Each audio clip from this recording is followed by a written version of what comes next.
नमस्कार।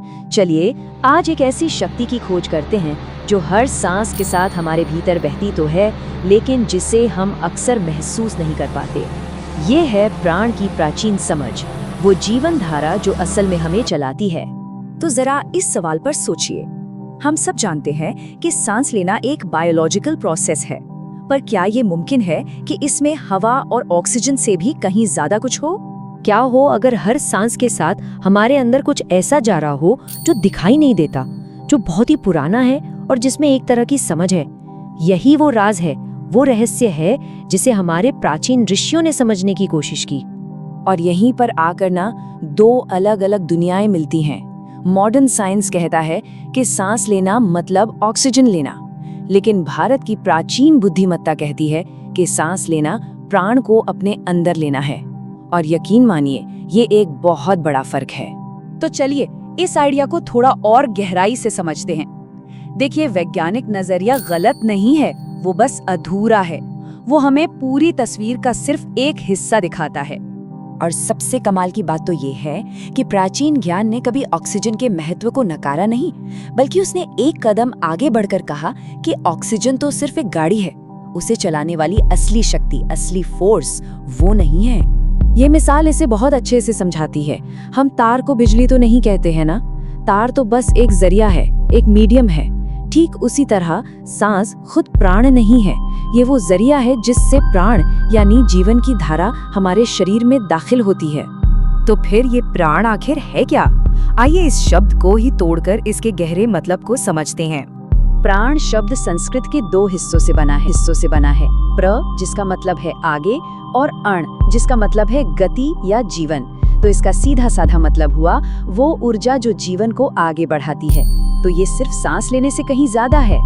मतलब प्राण सिर्फ हमारे फेफड़ों तक ही नहीं है, ये वो एनर्जी है जो हमारे दिल को धड़का रही है, हमारे खाने को पचा रही है, हमारे विचारों को ताकत दे रही है और हमारी भावनाओं को गति दे रही है। ये हमारे हर बायोलॉजिकल और मेंटल प्रोसेस के पीछे की असली ताकत है। और इसीलिए हमारे पुराने ग्रंथों में साफ साफ कहा गया है कि हमारी सेहत और बीमारी दोनों सीधे तौर पर प्राण के फ्लो से जुड़े हैं। जब ये जीवन धारा बिना किसी रुकावट के बहती है तो हम स्वस्थ रहते हैं, और जब इसमें कोई रुकावट आती है तो बीमारियां पैदा होने लगती हैं। अब देखिए, बात यहीं खत्म नहीं होती, ये और भी गहरी होती जाती है। प्राण कोई एक जैसी एनर्जी नहीं है। प्राचीन योग विज्ञान ने हमारे शरीर के अंदर इसकी 5 अलग अलग गतियों या पैटर्न्स को पहचाना, जिन्हें प्राण वायु कहा जाता है।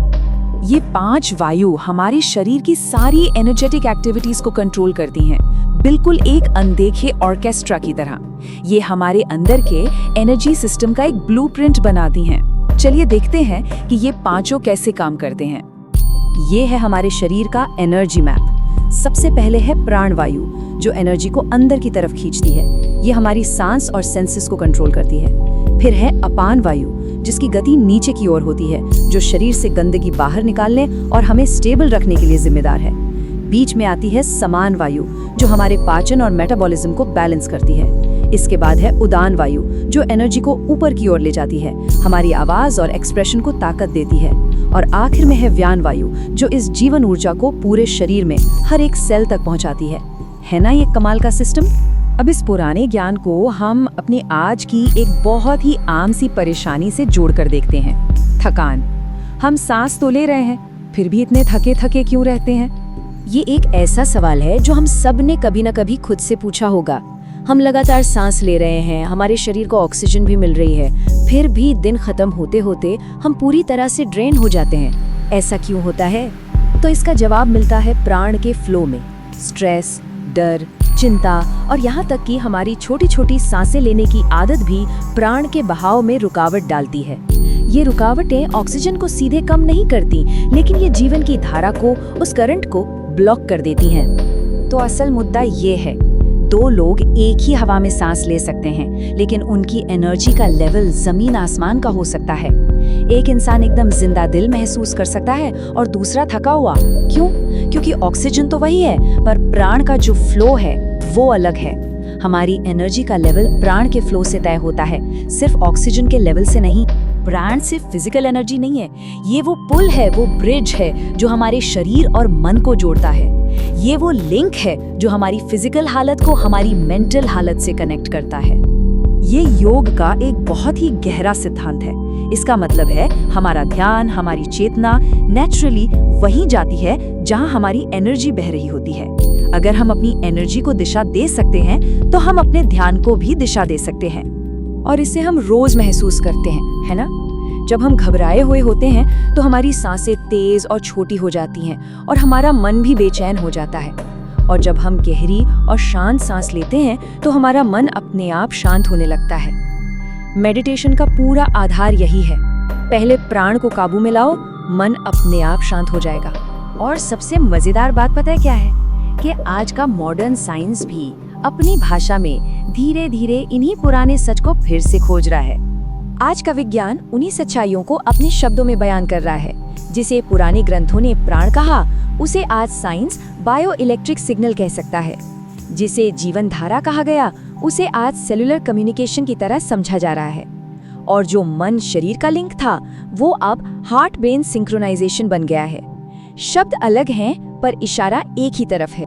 तो सबसे जरूरी बात जो हमें समझनी है वो ये है कि हमारी जिंदगी सिर्फ केमिकल्स का खेल नहीं है।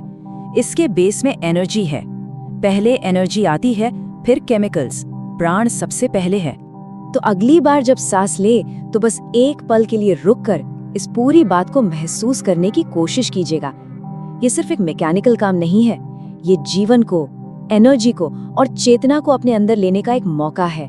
यही इस पूरी बातचीत का निचोड़ है। हम सांस को आते और जाते हुए महसूस कर सकते हैं, वो दिखती है, लेकिन प्राण अदृश्य है। पर यही अदृश्य शक्ति है जो हमें जिंदा रखे हुए है। याद रखिए, हर सांस सिर्फ हवा नहीं है, ये एक मौका है, एक ऊर्जा है और खुद जीवन है। तो अगली बार जब सांस अंदर जाए, खुद से पूछेगा, क्या हम सिर्फ सांस ले रहे हैं या सच में जीवन को अपने अंदर भर रहे हैं?